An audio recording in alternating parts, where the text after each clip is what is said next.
Vicki, did you have a question? Yeah, I was wondering, you're looking at a cost of $35,000. You're going to sell 80 niches for, let's say, easy number, $1,000 each.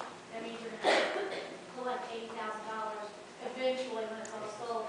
What's to be done with, we're nonprofit, when you hit $35,000, what are we doing with the rest of that money? Maintenance. Okay. There you go. Thank you. Well, I was just wondering, Yeah. the whole nonprofit thing. Yeah, that's a good question. I guess that's a good question. We'll have to look at that. There is a maintenance cost, and there is.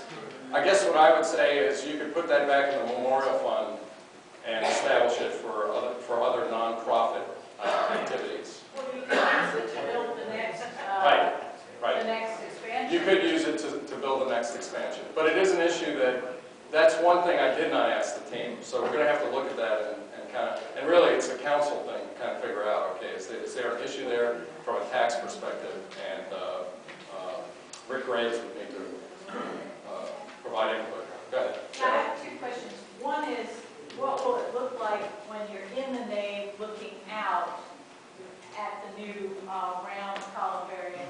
Okay, well, I don't have a picture like that, but oops, wrong way.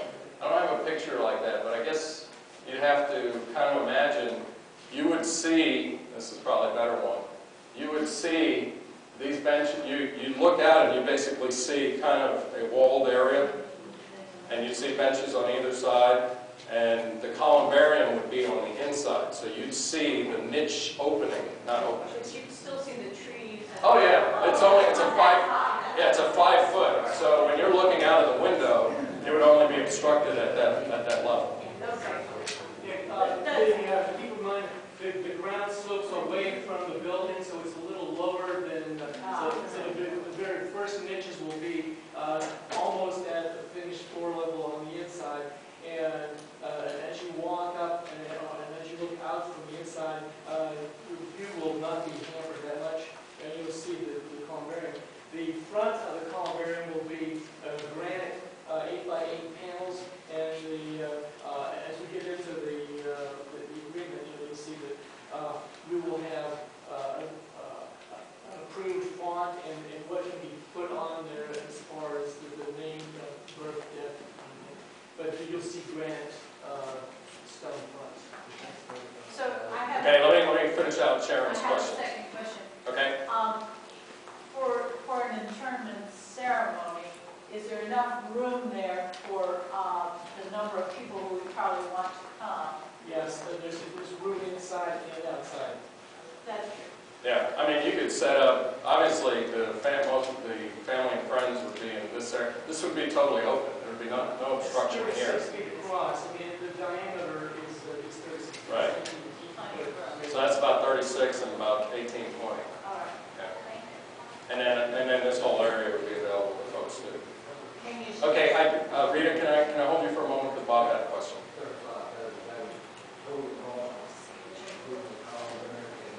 Yes, yeah, that's total cost. Columbarium and foundations. Yeah. Go ahead, Rita. That little half of an octagon, is that there now? That's a concrete pad, and the thought is that maybe we wouldn't have to do anything in that area. You could either, the way that we talked about it was you would leave this is a concrete pad. Okay. So you would just leave that there. This is grass. Okay. So you could just leave that and put paver stones or something like that in that area. And again, minimize the cost and the changes. Joyce. Can you still see the baptismal font from outside? Because the wall. It would be obstructed, no. But you can see the wall. But you can see the dove. That's The altar I know is not private. no, the dove over the baptismal font. Right. Yeah, you can see the dove, and there's no obstruction. If you're looking at it, and you might have to go out there because that's what I had to do in order to figure it out, is I had Ann stand here, and she's about the 5'5" level, and I just kind of imagined looking over her, and really you can still see the altar, you can see the dove, you can see the cross. So, and you can see through the gates. So as you're walking through the gates, you might be able to catch a glimpse of the baptismal font. But if you're looking dead on from here, I didn't mean to use the word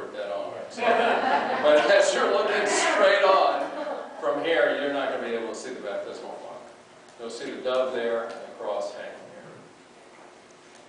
Who wants to purchase the niches? Is it going to be reserved to Glory Day members only, or Joe Blow off the street? Oh, this is beautiful. It will obviously be open to the Glory Day members, no question about that. We could open it to, I don't know that I would categorize it as Joe Blow off the street, but if there were family and friends or other member, someone that a member were to recommend, then that would be based on council's approval. Council would have to consider that and make a decision on whether they would like that individual to have their remains there. Okay, I got a number of questions. I'm actually going to go to Charles first. I was looking at this area right here. Have you ever thought about it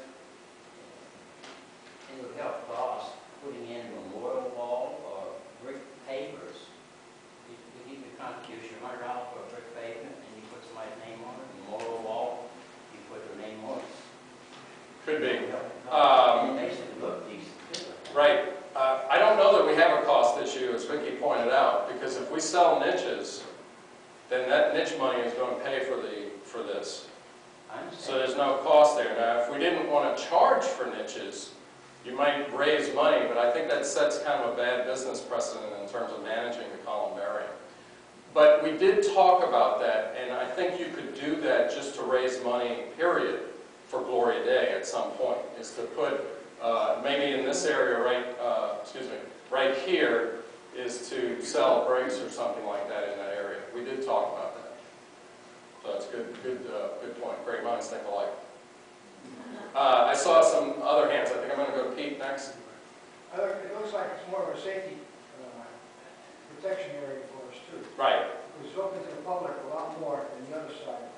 Somebody coming in or something that's been racking around. Right. That. It's being open. Right. This was higher marks on security and safety because it was exposed to folks and lighting, and it would just be a hard target, if you will, The windows from the transept, you would never know if there was somebody in there. There are also windows just to the south there, windows in the first unit over here that open out on that, so you'd have surveillance from inside the building. Well, it just seems more encompassing from the church. Right. And I think that. More like being in full.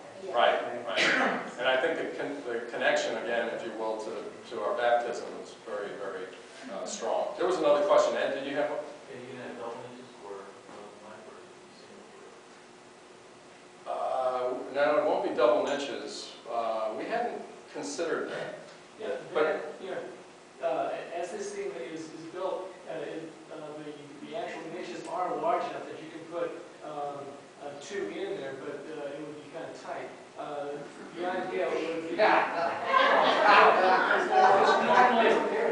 normally the space is 8 by 8 by 12, and if you had an urn, 2 urns would fit in there. I mean, I suppose you could do that, but there's also we thought about having enough room in there that you could put articles in there.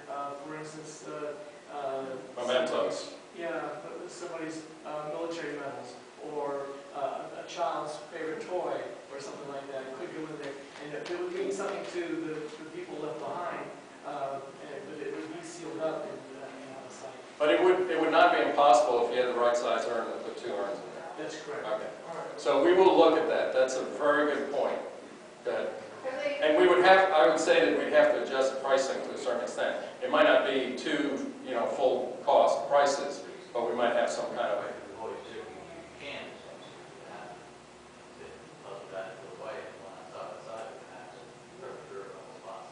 Right. That was the intent, but I will have to go back to the team and let them think about that and provide a recommendation.